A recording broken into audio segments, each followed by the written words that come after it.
Number 10, Clare Curran. Mr Speaker, my question is to the Minister for Communications and Information Technology. What is the best estimate of the additional cost to the Crown of the change he announced to the ultrafast broadband network this morning? The Honourable Stephen Joyce. Mr Speaker, the current best estimate of the additional cost to the Crown is zero. Clare Curran. Supplementary, Mr Speaker. What precedents are there for the Crown indemnifying a private company for its technological and financial risk? The Honourable Stephen Joyce. Mr Speaker, it's quite common in public-private partnerships for the Crown to be involved. No, it is in countries around the world for the Crown for the governments to involve to provide support for regulatory risk, and that's how you get the prices down, and that's what we've done in this case. Clare Curran. Order. I want to hear Clare Curran. Supplementary. How does he propose the winning private contractor will be compensated in the event the Commerce Commission decides that their market dominance is unfair and forces a price cut? The Honourable Stephen Joyce. Mr Speaker, well, first I think I should say that I think that is a highly unlikely scenario because the prices that CFH have announced at this point for the contracts that they have done have been seen to be highly competitive and supported by most industry who have said that they're surprised on the cheaper side than what they expected, and they are very competitive with current copper prices. So to say that that's going to be a problem, you'd have to assume that the Commerce Commission would come in and regulate over the top of what is already very competitive prices, which I think is a very high assumption.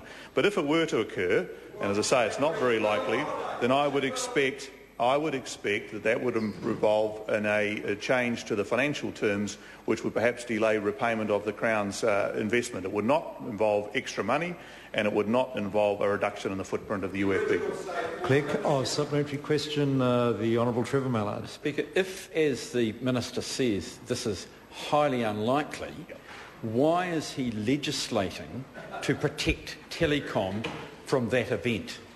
The Honourable Stephen Joyce. Mr Speaker, well, firstly, the member assumes the outcome of the bid negotiations. He must know more than me. And the second point, is that I think the entire point of the change, the regulatory forbearance, is to not legislate. So I think he needs to keep up with what's been happening today. Clare Curran. To the Minister, why is he using the $15 million that was allocated to connect the most remote schools in New Zealand to broadband to now connect up to 108,000 New Zealand school students from up to 470 schools who were mistakenly left out of both his urban and rural broadband schemes, as identified in a report written by independent consultant Jonathan Brewer? Isn't this just another almighty screw-up in his broadband scheme? The Honourable Stephen Joyce. Mr Speaker, no, although I'm not quite so sure how close this is to the primary question, but let's humour the member.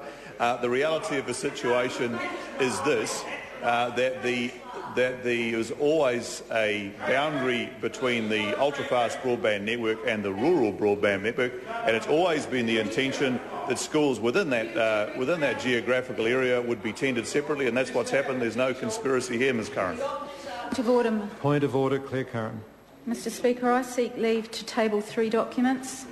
The first 2 are reports from the independent consultant Jonathan Brewer, titled Ultrafast Broadband for Schools by the Numbers. The second, titled Broadband for Schools, Rural Communities Miss Out. Leave is sought to table those 2 documents. Is there any objection? There is no objection. Mr Speaker, I seek leave to table a 3rd document, a letter to the Minister of Education, Anne Tolley, and the Minister for Communications and Information Technology, Stephen Joyce, signed by Internet New Zealand, Tuans and Federated Farmers, titled Zone 3 Schools Missing Out on Fibre Broadband and attached with 470 schools. Leave is sought to table that document. Is there any objection? There is no objection. Question number 11, Tim McIndoe.